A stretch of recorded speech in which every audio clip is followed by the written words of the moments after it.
"Off there to the right somewhere is a large island," said Whitney. "It's rather a mystery." "What island is it?" Rainsford asked. "The old charts call it Shiptrap Island," Whitney replied. "So suggestive name, isn't it? Sailors have a curious dread of the place. I don't know why. Some superstition."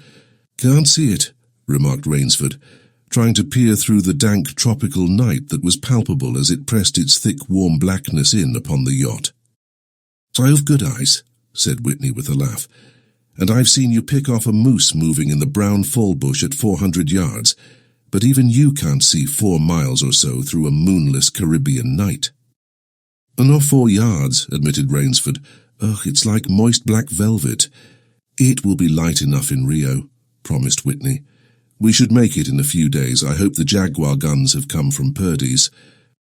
We should have some good hunting up the Amazon. Great sport, hunting." "The best sport in the world," agreed Rainsford. "For the hunter," amended Whitney, "not for the jaguar." "Don't talk rot, Whitney," said Rainsford. "You're a big game hunter, not a philosopher. Who cares how a jaguar feels?" "Perhaps the jaguar does," observed Whitney. "Bah! They've no understanding." "Even so, I rather think they understand one thing: fear. The fear of pain and the fear of death." "Nonsense," laughed Rainsford. "This hot weather is making you soft, Whitney. Be a realist. The world is made up of 2 classes, the hunters and the huntees. Luckily, you and I are hunters. Do you think we've passed that island yet?" "I can't tell in the dark. I hope so." "Why?" asked Rainsford. "The place has a reputation. A bad one." "Cannibals?" suggested Rainsford. "Hardly. Even cannibals wouldn't live in such a god-forsaken place. But it's gotten into sailor law somehow. Didn't you notice that the crew's nerves seemed a bit jumpy today?" "They were a bit strange, now you mention it. Even Captain Nielsen. Yes, even that tough-minded old Swede, who'd go up to the devil himself and ask him for a light. Those fishy blue eyes held a look I never saw there before. All I could get out of him was, 'This place has an evil name among seafaring men, sir.' Then he said to me very gravely, 'Don't you feel anything?' As if the air about us was actually poisonous. Now, you mustn't laugh when I tell you this. I did feel something like a sudden chill. There was no breeze. The sea was as flat as a plate-glass window. We were drawing near the island then. What I felt was a mental chill, a sort of sudden dread." "Pure imagination," said Rainsford. "One superstitious sailor can taint the whole ship's company with his fear." "Maybe, but sometimes I think sailors have an extra sense that tells them when they are in danger. Sometimes I think evil is a tangible thing, with wavelengths, just as sound and light have. An evil place can, so to speak, broadcast vibrations of evil. Anyhow, I'm glad we're getting out of this zone. Well, I think I'll turn in now, Rainsford." "I'm not sleepy," said Rainsford. "I'm going to smoke another pipe up on the afterdeck." "Good night then, Rainsford. See you at breakfast." "Right, good night, Whitney."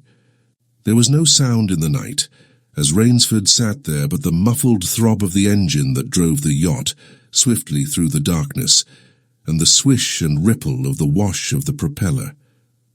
Rainsford, reclining in a steamer chair, indolently puffed on his favourite briar. The sensuous drowsiness of the night was on him.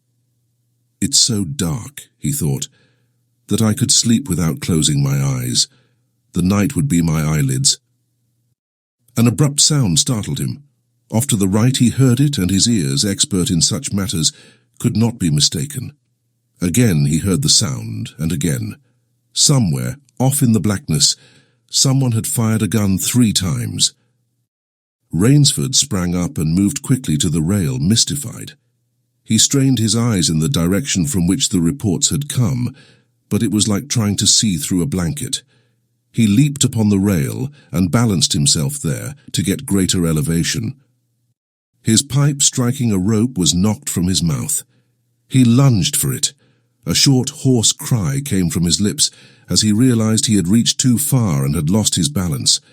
The cry was pinched off short as the blood-warm waters of the Caribbean Sea dosed over his head.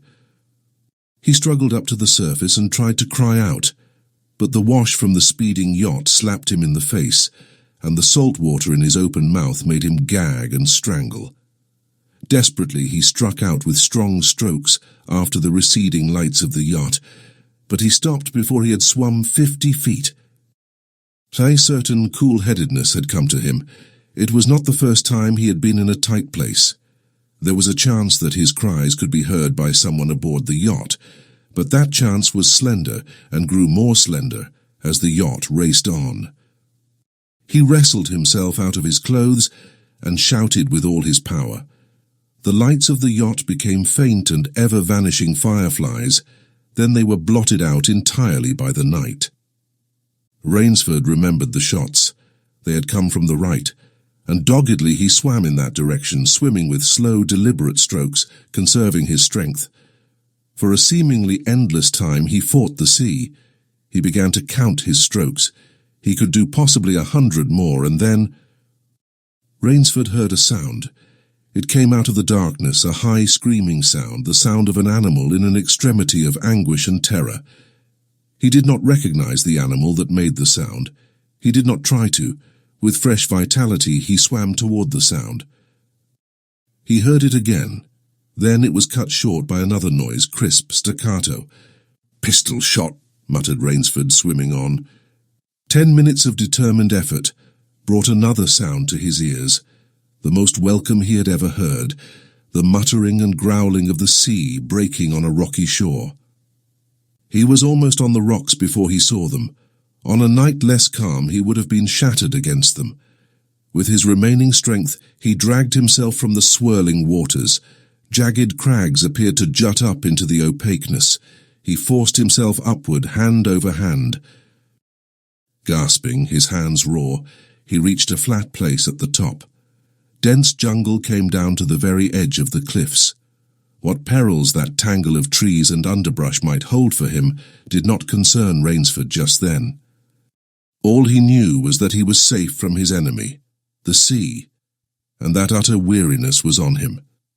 He flung himself down at the jungle edge and tumbled headlong into the deepest sleep of his life. When he opened his eyes, he knew from the position of the sun that it was late in the afternoon.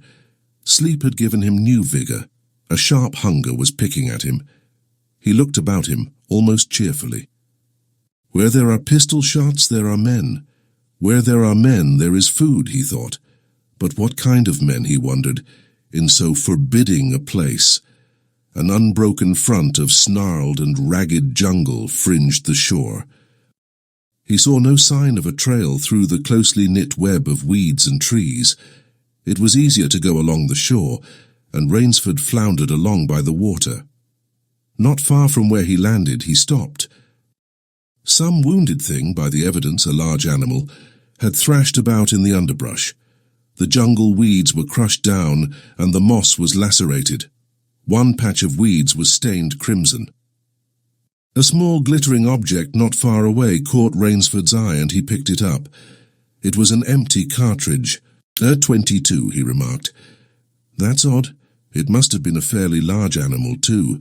The hunter had his nerve with him to tackle it with a light gun. It's clear that the brute put up a fight. I suppose the first 3 shots I heard was when the hunter flushed his quarry and wounded it. The last shot was when he trailed it here and finished it." He examined the ground closely and found what he had hoped to find, the print of hunting boots. They pointed along the cliff in the direction he had been going. Eagerly he hurried along, now slipping on a rotten log or a loose stone, but making headway. Night was beginning to settle down on the island. Bleak darkness was blacking out the sea and jungle when Rainsford sighted the lights. He came upon them as he turned a crook in the coastline, and his first thought was that he had come upon a village, for there were many lights. But as he forged along, he saw to his great astonishment that all the lights were in one enormous building, a lofty structure with pointed towers plunging upward into the gloom. His eyes made out the shadowy outlines of a palatial chateau. It was set on a high bluff, and on 3 sides of it cliffs dived down to where the sea licked greedy lips in the shadows. Mirage, thought Rainsford. but it was no mirage, he found, when he opened the tall, spiked iron gate. The stone steps were real enough. The massive door with a leering gargoyle for a knocker was real enough. Yet above it all hung an air of unreality. He lifted the knocker, and it creaked up stiffly, as if it had never before been used. He let it fall, and it startled him with its booming loudness. He thought he heard steps within. The door remained closed. Again, Rainsford lifted the heavy knocker and let it fall. The door opened then, opened as suddenly as if it were on a spring. And Rainsford stood blinking in the river of glaring gold light that poured out. The first thing Rainsford's eyes discerned was the largest man Rainsford had ever seen, a gigantic creature, solidly made and black-bearded to the waist. In his hand the man held a long-barreled revolver, and he was pointing it straight at Rainsford's heart. Out of the snarl of beard, two small eyes regarded Rainsford. "Don't be alarmed," said Rainsford, with a smile which he hoped was disarming. "I'm no robber. I fell off a yacht. My name is Sanger Rainsford of New York City." The menacing look in the eyes did not change, the revolver pointing as rigidly as if the giant were a statue. He gave no sign that he understood Rainsford's words, or that he had even heard them. He was dressed in uniform, a black uniform trimmed with grey astrakhan. "I'm Sanger Rainsford of New York," Rainsford began again. "I fell off a yacht. I am hungry." The man's only answer was to raise with his thumb the hammer of his revolver. Then Rainsford saw the man's free hand go to his forehead in a military salute, and he saw him click his heels together and stand at attention. Another man was coming down the broad marble steps, an erect, slender man in evening clothes. He advanced to Rainsford and held out his hand. In a cultivated voice, marked by a slight accent that gave it added precision and deliberateness, he said, "It is a very great pleasure and honor to welcome Mr. Sanger Rainsford, the celebrated hunter, to my home." Automatically, Rainsford shook the man's hand. "I've read your book about hunting snow leopards in Tibet, you see," explained the man. "I am General Zaroff." Rainsford's first impression was that the man was singularly handsome. His second was that there was an original, almost bizarre quality about the general's face. He was a tall man past middle age, for his hair was a vivid white. But his thick eyebrows and pointed military moustache were as black as the night from which Rainsford had come. His eyes, too, were black and very bright. He had high cheekbones, a sharp-cut nose, a spare, dark face, the face of a man used to giving orders, the face of an aristocrat. Turning to the giant in uniform, the general made a sign. The giant put away his pistol, saluted, withdrew. "Ivan is an incredibly strong fellow," remarked the general, "but he has the misfortune to be deaf and dumb. A simple fellow, but I'm afraid, like all his race, a bit of a savage." "Is he Russian?" "He is a Cossack," said the general, and his smile showed red lips and pointed teeth. "So am I." "Come," he said. "We shouldn't be chatting here. We can talk later. Now you want clothes, food, rest. You shall have them. This is a most restful spot." Ivan had reappeared, and the general spoke to him with lips that moved but gave forth no sound. "Follow Ivan, if you please, Mr. Rainsford," said the general. "I was about to have my dinner when you came. I'll wait for you. You'll find that my clothes will fit you, I think." It was to a huge beam-ceilinged bedroom, with a canopied bed big enough for 6 men, that Rainsford followed the silent giant.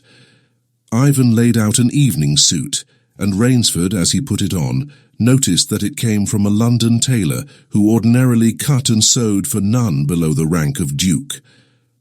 The dining room to which Ivan conducted him was in many ways remarkable. There was a medieval magnificence about it. It suggested a baronial hall of feudal times with its oaken panels, its high ceiling, its vast refectory tables where 20 men could sit down to eat.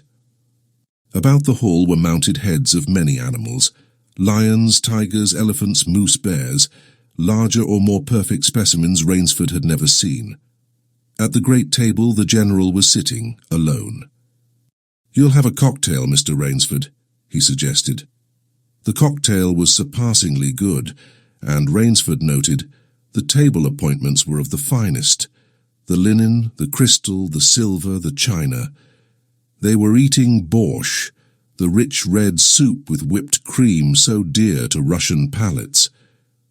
Half apologetically, General Zaroff said, "We do our best to preserve the amenities of civilization here. Please forgive any lapses. We are well off the beaten track, you know. Do you think the champagne has suffered from its long ocean trip?" "Not in the least," declared Rainsford. He was finding the General a most thoughtful and affable host, a true cosmopolite. But there was one small trait of the General's that made Rainsford uncomfortable. Whenever he looked up from his plate, he found the General studying him, appraising him narrowly. "Perhaps," said General Zaroff, "you were surprised that I recognized your name. You see, I read all books on hunting published in English, French, and Russian. I have but one passion in my life, Mr. Rains, Ford, and it is the hunt." "You have some wonderful heads here," said Rainsford, as he ate a particularly well-cooked filet mignon. "That Cape buffalo is the largest I ever saw." "Oh, that fellow, yes, he was a monster. Did he charge you?" "Hurled me against a tree," said the General. "Fractured my skull, but I got the brute." "I've always thought," said Rainsford, "that the Cape buffalo is the most dangerous of all big game." For a moment the General did not reply. He was smiling his curious red-lipped smile. Then he said slowly, "No, you are wrong, sir. The Cape buffalo is not the most dangerous big game." He sipped his wine. "Here in my preserve on this island," he said in the same slow tone, "I hunt more dangerous game." Rainsford expressed his surprise. "Is there big game on this island?" The General nodded. "The biggest." "Really?" "Oh, it isn't here naturally, of course. I have to stock the island." "What have you imported, General?" Rainsford asked. "Tigers?" The General smiled. "No," he said.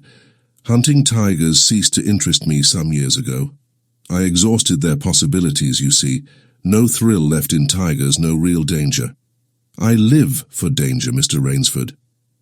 The General took from his pocket a gold cigarette case and offered his guest a long black cigarette with a silver tip. It was perfumed and gave off a smell like incense. "We will have some capital hunting, you and I," said the General. "I shall be most glad to have your society." "But what game?" began Rainsford. "I'll tell you," said the General. "You will be amused, I know. I think I may say in all modesty that I have done a rare thing. I have invented a new sensation. May I pour you another glass of port?" "Thank you, General." The General filled both glasses and said, "God makes some men poets. Some he makes kings, some beggars. Me he made a hunter. My hand was made for the trigger," my father said. He was a very rich man with 250,000 acres in the Crimea, and he was an ardent sportsman. When I was only 5 years old, he gave me a little gun, specially made in Moscow for me, to shoot sparrows with. When I shot some of his prize turkeys with it, he did not punish me. He complimented me on my marksmanship. I killed my first bear in the Caucasus when I was 10. My whole life has been one prolonged hunt. I went into the army. It was expected of noblemen's sons, and for a time commanded a division of Cossack cavalry, but my real interest was always the hunt. I have hunted every kind of game in every land. It would be impossible for me to tell you how many animals I have killed."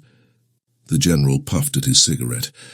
"After the debacle in Russia, I left the country, for it was imprudent for an officer of the Tsar to stay there.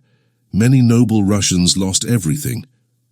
I luckily had invested heavily in American securities, so I shall never have to open a tea room in Monte Carlo or drive a taxi in Paris. Naturally, I continued to hunt. Grisliest in your Rockies, crocodiles in the Ganges, rhinoceroses in East Africa. It was in Africa that the Cape buffalo hit me and laid me up for 6 months. As soon as I recovered, I started for the Amazon to hunt jaguars, for I had heard they were unusually cunning. They weren't. The Cossack sighed. They were no match at all for a hunter with his wits about him and a high-powered rifle. I was bitterly disappointed. I was lying in my tent with a splitting headache one night when a terrible thought pushed its way into my mind. Hunting was beginning to bore me, and hunting, remember, had been my life. I have heard that in America businessmen often go to pieces when they give up the business that has been their life. Yes, that's so, said Rainsford. The General smiled. I had no wish to go to pieces, he said. I must do something. Now mine is an analytical mind, Mr. Rainsford. Doubtless that is why I enjoy the problems of the chase. No doubt, General Zaroff. So, continued the General, I asked myself why the hunt no longer fascinated me. You are much younger than I am, Mr. Rainsford, and have not hunted as much, but you perhaps can guess the answer. What was it? Simply this. Hunting had ceased to be what you call a sporting proposition. It had become too easy. I always got my quarry, always. There is no greater bore than perfection. The General lit a fresh cigarette. No animal had a chance with me anymore. That is no boast, it is a mathematical certainty. The animal had nothing but his legs and his instinct. Instinct is no match for reason. When I thought of this, it was a tragic moment for me, I can tell you. Rainsford leaned across the table, absorbed in what his host was saying. It came to me as an inspiration what I must do, the General went on. And that was? The General smiled the quiet smile of one who has faced an obstacle and surmounted it with success. I had to invent a new animal to hunt, he said. A new animal? You're joking. Not at all, said the General. I never joke about hunting. I needed a new animal, I found one. So I bought this island, built this house, and here I do my hunting. The island is perfect for my purposes. There are jungles with a maze of traits in them, hills, swamps. But the animal, General Zaroff? Oh, said the General, it supplies me with the most exciting hunting in the world. No other hunting compares with it for an instant. Every day I hunt, and I never grow bored now, for I have a quarry with which I can match my wits. Rainsford's bewilderment showed in his face. I wanted the ideal animal to hunt, explained the General, so I said, what are the attributes of an ideal quarry? And the answer was, of course, it must have courage, cunning, and above all, it must be able to reason. But no animal can reason, objected Rainsford. My dear fellow, said the General, there is one that can.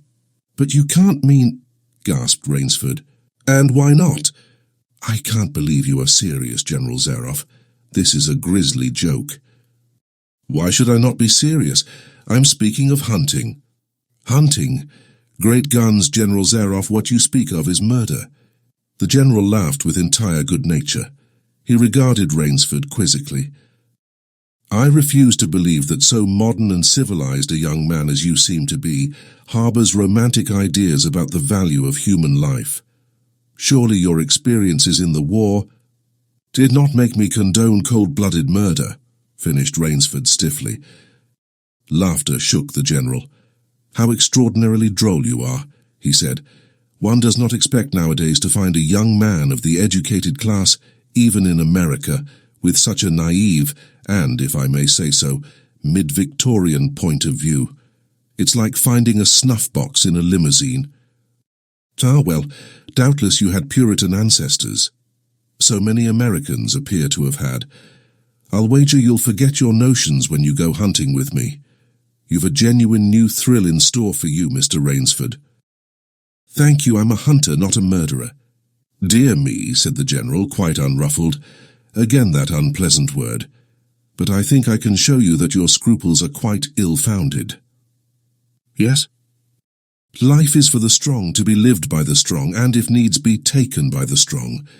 The weak of the world were put here to give the strong pleasure. I am strong. Why should I not use my gift? If I wish to hunt, why should I not? I hunt the scum of the earth. Sailors from tramp ships, lasses, blacks, Chinese, whites, mongrels. A thoroughbred horse or hound is worth more than a score of them. But they are men, said Rainsford hotly.